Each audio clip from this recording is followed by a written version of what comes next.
Hey, Acorns the investing app is now offering to invest $200 for everyone who can find 5 friends to start investing with them before July 31st. So take the first step in investing in your future and at the same time support my show by clicking the link in the description and signing up with Acorns. They make it easy to invest, especially with roundups, where the app automatically invests the remainder of every dollar you spend.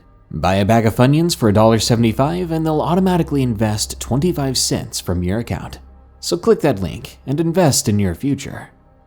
Unless you don't think you'll survive these stories. It's Independence Day week, and that's why my uploads have been sparse lately. But I hope this video tides you guys over while I spend some time with family and get second-degree burns from firework hijinks. So I really hope you guys have the best and safest 4th of July. And I hope these allegedly true scary stories can make your holiday even better. So be sure to click the share button and share this video everywhere you can. I'll see you guys soon. Here come the stories. The Shifters, from John Kinnigs. When I was 15 years old, in grade 9 in school, I believed I attended a haunted school. I dealt with 2 of what I call shifters. At first, I wasn't aware that they were not my real classmates, mainly because I tend to become very distracted when I'm writing and studying. Well, on a particularly dark and stormy day, I went downstairs and out into the football or soccer field with someone whom I thought was my friend Hannah at the time. We were just generally walking around and talking, when one of us brought up the subject of the paranormal. Hannah, another girl named Maya, and I often went exploring at supposedly haunted places. We discussed our most recent investigation, and then Hannah went, "You know, maybe the school isn't haunted. Chances are there's something haunting you, and it just followed you here." I should have realized at the time that Hannah, being a complete airhead, would never have had that particular piece of wisdom. Also, the fact that the field was completely deserted at the time, and everything was totally silent, was more than suspicious. I didn't think much of it at the time, until sometime the next week when I was alone in class and everyone else went down at first break. I should mention that I'm an introvert, a gay cheerleading captain, and didn't really have many friends. But I didn't mind too much. My point is that everybody but me would often go down for break. But today, another person remained. I should have noticed that something about this was off, but I didn't. I was busy writing something when I noticed that a classmate of mine was sitting at the desk next to me, not doing anything in particular. I decided to strike up a conversation, which again happened to lead to the most recent paranormal thing we conducted. And once again, I heard the same sentence not Hannah had uttered, in the exact same way, the exact same tone, word for word. Even then, I wasn't too worried. I just thought it was odd, even when the lights began to flicker, and an eerie silence began to shroud us. Fast forward another week when I casually brought up the conversation with my classmate, the one that was in the room with me during the break, and they fixed me with the most confused stare, explaining to me that they had never spoken those words to me and that they had never stayed behind in that class. As I came to think about this properly, it would make more sense, because this person in my class was not someone who ever talked about the paranormal or even wanted to. I was kind of freaked out now, so I went to Hannah, asking her if she remembered our conversation. And she didn't. Even stranger was the fact that she had been entirely absent from class that day. Whoever these 2 people were that I'd been talking to, they only looked like my classmates. I put together these facts and made a conclusion that maybe I crossed over somewhere, or maybe these things crossed over to me. Because that school, it's never quiet, And I've yet to explain how no one else saw these people or had conversations with them besides me. Something strange and something scary is happening here. The day I almost lost my dad. From Brother Bear. When you hear the date, October 31st, most people know it as Halloween. Others know it as Reformation Day, but I know it as something else entirely. That was the day I nearly lost my dad. My dad is a very restrained man, always soft-spoken, very calm most of the time. He was a little husky in terms of weight, a soft belly protruding against his 2XL men's shirt. This all being said, if something does rile him, it's rarely pretty. This day was the first time I'd seen him brought to blows, and it was the scariest thing I'd ever seen. Halloween of 2011 started out like any other in the rural Midwest. Quiet, crisp, and cool. The leaves on the trees had been turning, many having already fallen, so the little kid in me liked to run through them just to hear them crunch underfoot. We lived away out in the country surrounded by trees, so the colors of the changing leaves were a sight to behold. It was a Saturday morning and school was out. As such, I had the woods surrounding my home basically to myself. Any late teen guy's dream, right? Little did I know how wrong I was. I'd set out into the woods early that day after feeding and playing with our golden shepherd, Rascal, in the hopes of getting a good 5-mile hike and run in before lunch. The hills and valleys in the woods made for a great workout, and as I neared the little stream I used as my halfway point to stop for a break, I pulled out my water bottle to get a refill. Now, before anyone gets on to me about being unsafe in the woods or to just dunk a water bottle into a creek for a refill, note that this particular creek is spring-fed. It's clean and clear as glass. As I was filling up my bottle, I heard some rustling in the bushes behind me. Thinking it was just a raccoon or other small animal foraging for food, I kept filling up my bottle. The longer I sat and drank, the more I was convinced, though, that the sound I was hearing was not from an animal. If you spend enough time in the woods, you begin to learn the sorts of sounds each animal makes as it goes about its business, but this sounded off.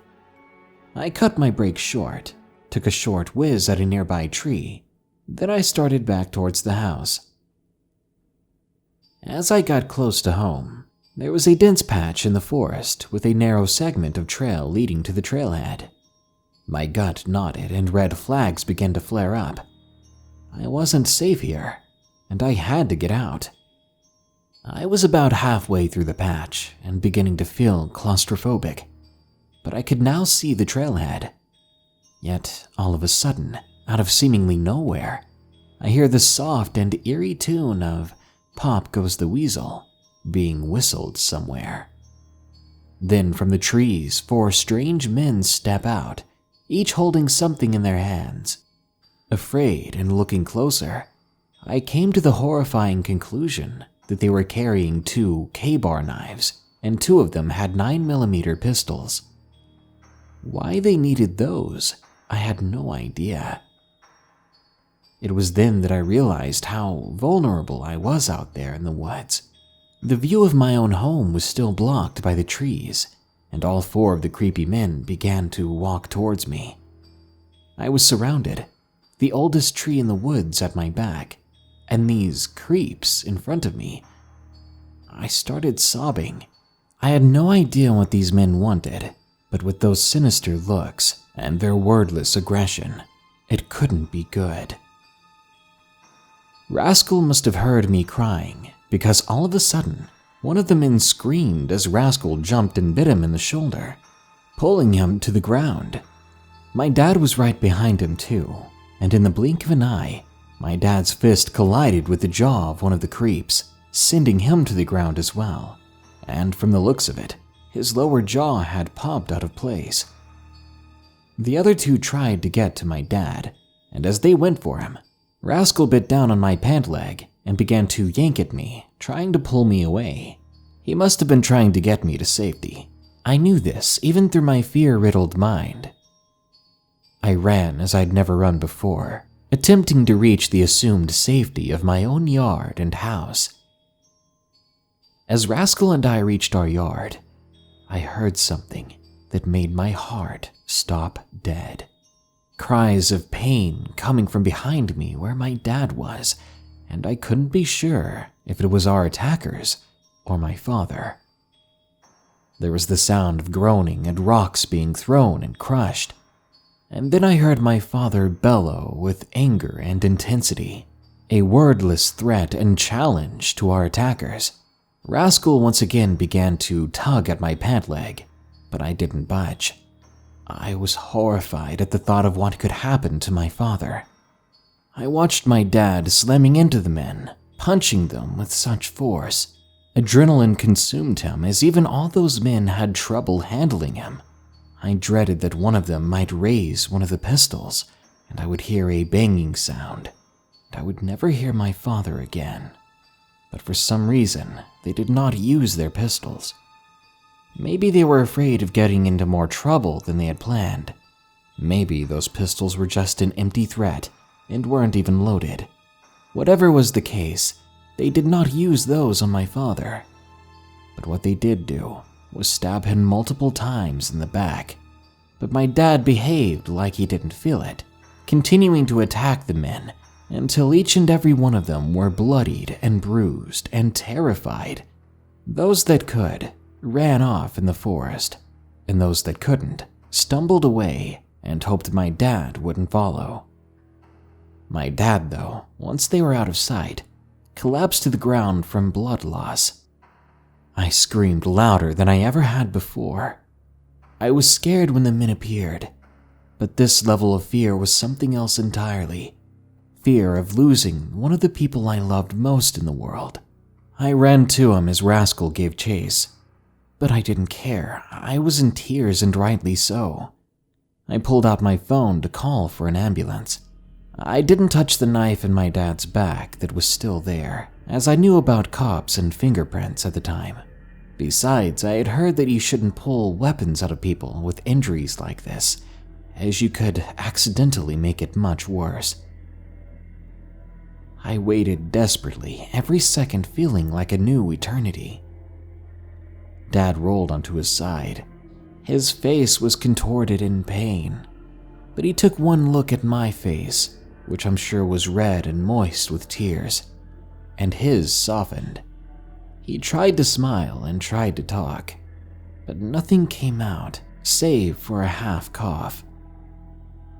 With that, my father passed out and his whole body went limp.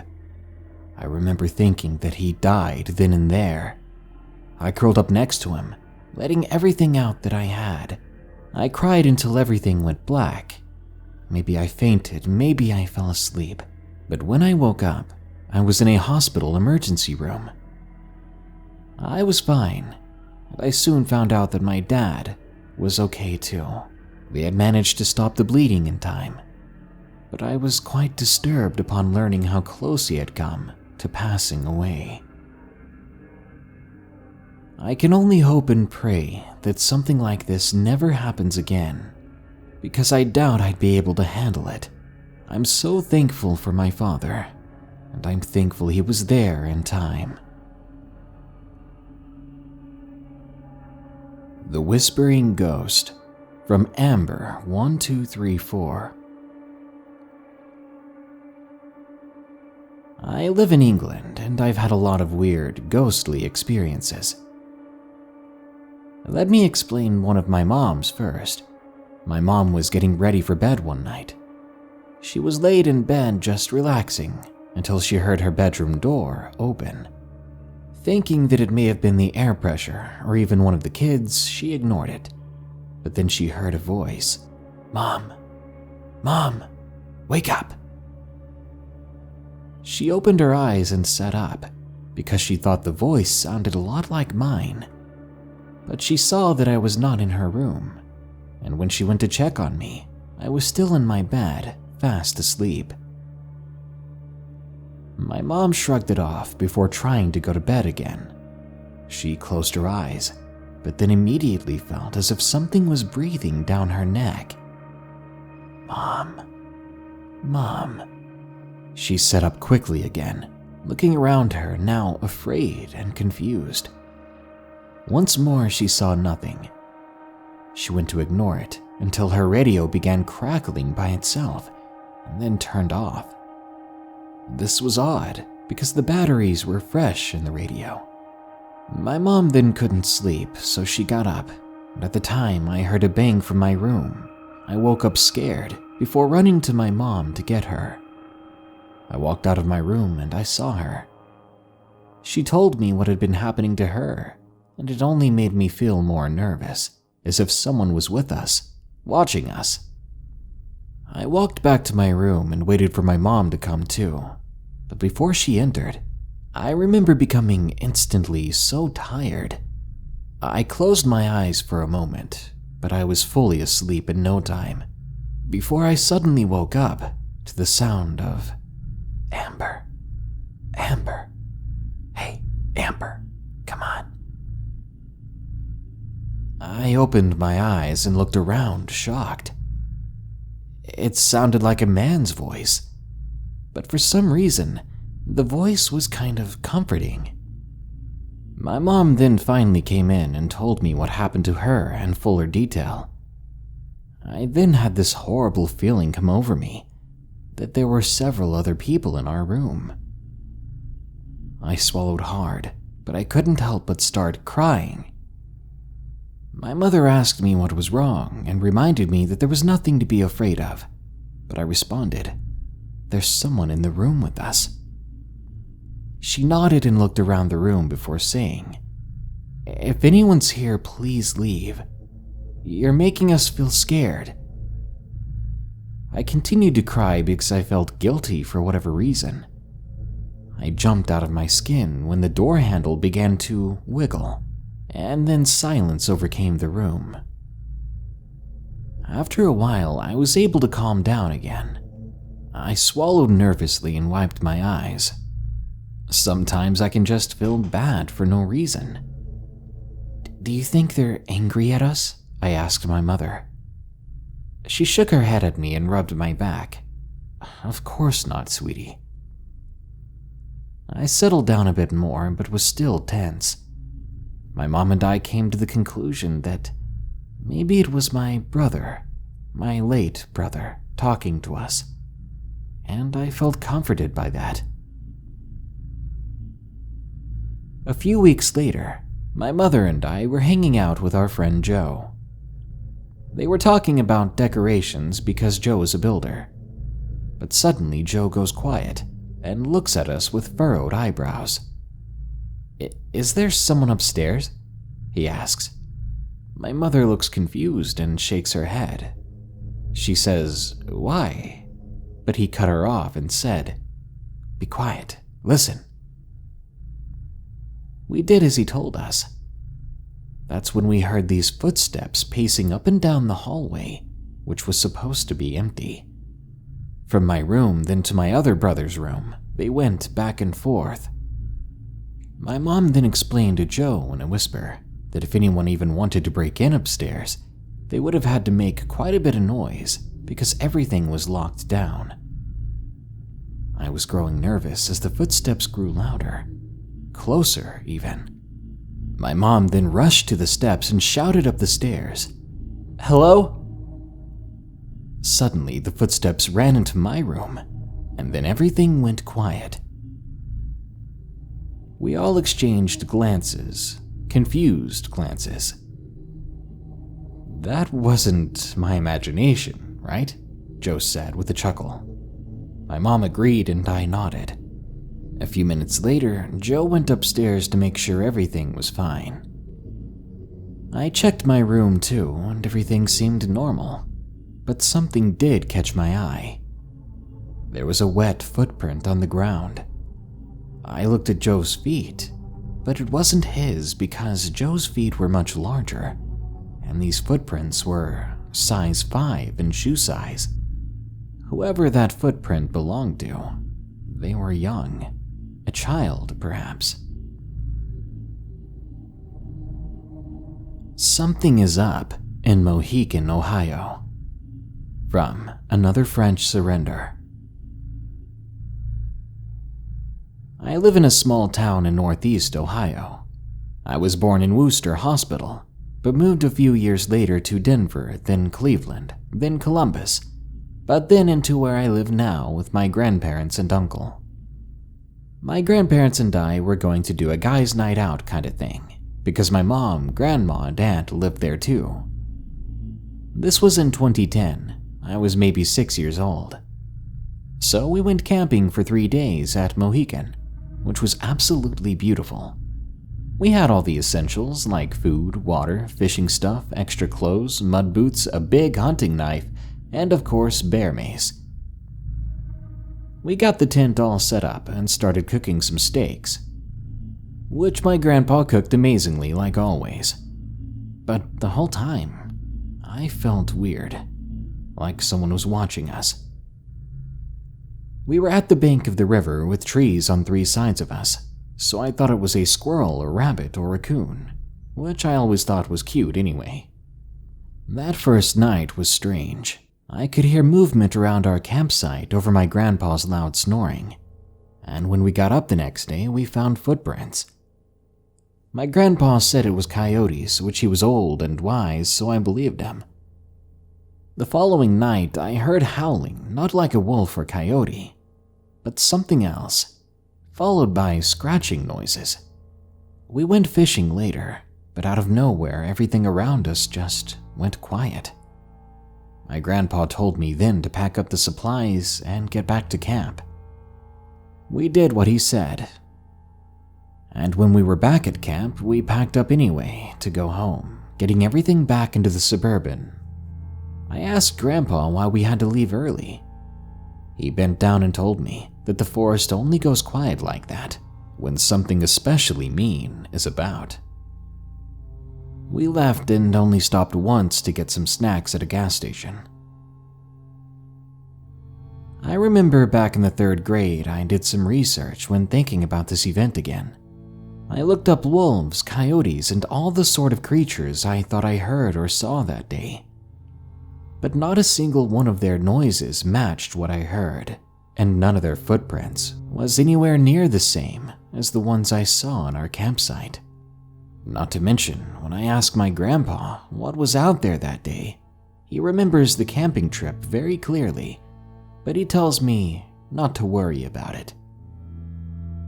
I'm not sure why he's hiding this information from me, and until I find out for sure, I think I'll stay well away from Mohican. He heard her voice from AMMEJEANROMEO. This story took place last year in July. I went on a trip to Edinburgh, Scotland, with all of my immediate family. We were supposed to be meeting up with my paternal grandparents while we were there, but rather freakishly, about 2 weeks before we were due to travel there, my grandmother got in a bad car accident and was rushed to the intensive care unit. She had been driving along a busy road and hadn't seen the other car coming. Of course, my granddad was not going to leave her side while she lay unconscious in the hospital. So we debated whether to still go on the trip, as the main reason we were going was to spend time with my grandparents, as we hadn't seen them in so long. Eventually, we decided we'd still go. We just didn't want to miss the opportunity to spend time together as a family. We arrived in Edinburgh on the Monday and spent the first few days checking out local tourist spots. My favorites were visiting the castle and the Edinburgh dungeons. Then the Wednesday of that week, we all traveled down to the hospital my grandmother was being treated at. Due to the seriousness of her injuries, though, we weren't allowed in her room. I did catch a glimpse of her through the window and the door. I saw her lying motionless in her bed, her face bruised and pale. Her left leg was wrapped up in bandages, and her entire body looked bruised, battered. She looked so small and broken, but what hurt me the most was the expression on my granddad's face as he opened the door and came out of the room to greet us. He looked defeated, like he had passed the point of sadness and no longer held any hope. I could see dried tears on his cheeks. He immediately threw himself at my dad and began to cry into his shoulder. We stayed there for a few hours, taking Granddad down to the hospital cafe to make sure he ate. It was early evening by the time we left, and I was relieved to see that a little bit of life had returned to my Granddad's eyes after our visit. We arrived back at our hotel in Edinburgh a couple of hours later. Everyone was tired, so we all decided to go straight to bed. I entered my hotel room and immediately dropped down on the bed. It had been both physically and emotionally exhausting that day. It didn't take me long to fall asleep. I woke up to the room engulfed in darkness. I hadn't even turned the lights on when I entered the room, as it had been fairly light out still. So I sat up in bed, reaching over to the little bedside table for a bottle of water that I'd left there. As it was so dark and I was wearing my glasses, I had to feel around for it. But when I reached out, my fingers came into contact with something cold and firm and fingered. It was a hand. I felt a shudder ripple up my spine. I frantically reached behind me for the control panel for the lights.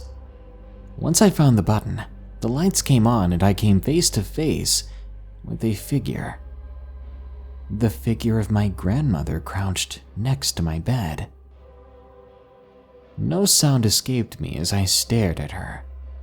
She didn't look quite solid, and she was still wearing the gown I'd seen her in at the hospital. "Grandma?" I stuttered. She was staring at me, her eyes wide and almost terrified. I saw her glance briefly at the window before looking back at me. I frowned and leaned forward. "Grandma, is that you?" I asked, voice more confident this time. She moved back slightly and I heard her whisper to me, "Don't let it in.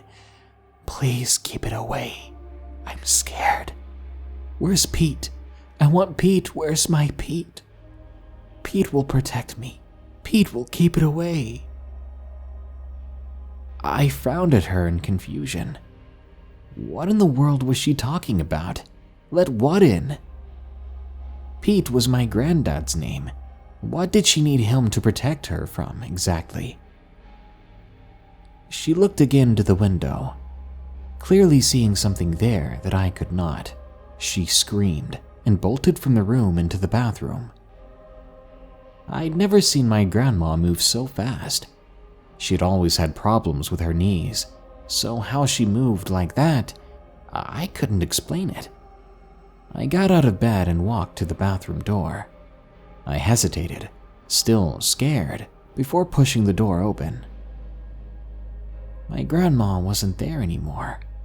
She was gone, vanished into the night as if she was never there. And then I almost jumped out of my skin at the sound of someone knocking at the room door. I unlocked it and opened it. There stood my dad outside. He had been crying. Apparently, Grandma had passed away that very night. Her injuries had proved too much for her fragile body to get over, and her heart suddenly gave out. I felt tears beginning to stream down my own face at the news. Dad held me close to him, and I began to break down. Then I told him about the apparition that I'd just seen. When I mentioned the look of fear on her face, I could see concern in his brow. But then he quickly smoothed his expression and told me that she was at peace now, that nothing could hurt her anymore. I tried to believe his words, but I couldn't get her expression out of my mind. We left Edinburgh a few days later, just my dad staying behind to attend the funeral, as we all couldn't get time off work for it. After the funeral, Dad later told me that Granddad had heard his wife's voice as he looked at her for the last time. Just before they buried her, he said that her voice told him that she was in fact at peace. This did ease my conscience for a little while, but then I began to experience very horrible dreams. Dreams where I could see my grandma crying, begging to come back. Her face was twisted in fear at the threat of some unknown enemy. I could not sleep for 2 weeks straight, but I didn't tell anyone as I didn't want them to worry about me. Eventually, the dreams stopped and I carried on with my life. It's been nearly a year now, but lately I can't help but wonder, was that really her voice that my granddad heard? Or was it the thing that was after her soul, simply mimicking her voice? I can only pray that my grandma escaped whatever that thing was in death.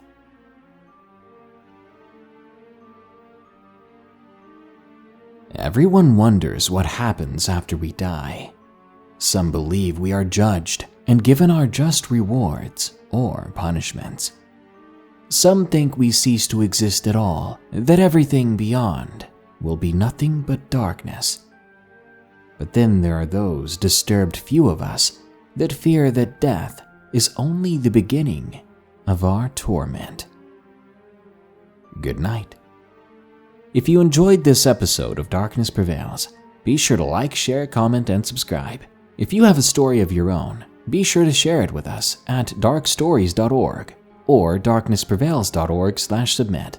If you want to support the show, be sure to get started with Acorns, the investing app, using my link in the description below.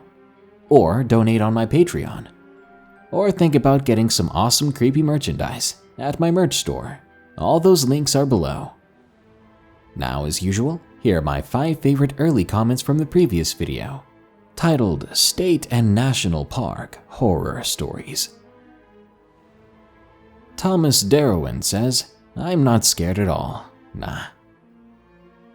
Thomas, I don't believe you. We're all scared of something at all times. Getting older simply means you're not scared of the boogeyman, because you know the boogeyman wears a suit that says IRS on it. Kling Amarth says, "Chilling." You've got that right. Someone needs to turn up the heat before my nipples get even harder. Mad Moxie B says, "Love you, Darkness, filling my dreams with fright as always." Well, nothing's better than a dream with chills and thrills and whipped cream and cherry on top. Fireshard 2 Vlog says, "Do you know how to get blood off of glasses? Just give it a good old spit shine and get that DNA, cleaning going." Shadow Scream says, "Can you add gameplay from video games on screen in your vids, please?" Well, the thing is, I try to obey YouTube's guidelines. And while people don't really get in trouble for it, you're supposed to have commentary about the video game when you play a video game and record it. I could be wrong, but that's what I remember reading. And JinJ71 says, "Scary subject. I think I'll give the forest a miss." Well, if you are the fox in that picture, I'd find yourself a nice comfy foxhole away from the woods and get to know some sexy fox babes. Well, that brings us to the end of this Darkness Prevails episode. But don't worry, more scary stories are on the way soon, so stay tuned. Until next time, here are the credits to my amazing patrons who continue to donate. They're great people. Remember, stay safe out there and stay creepy, because this world is a strange one.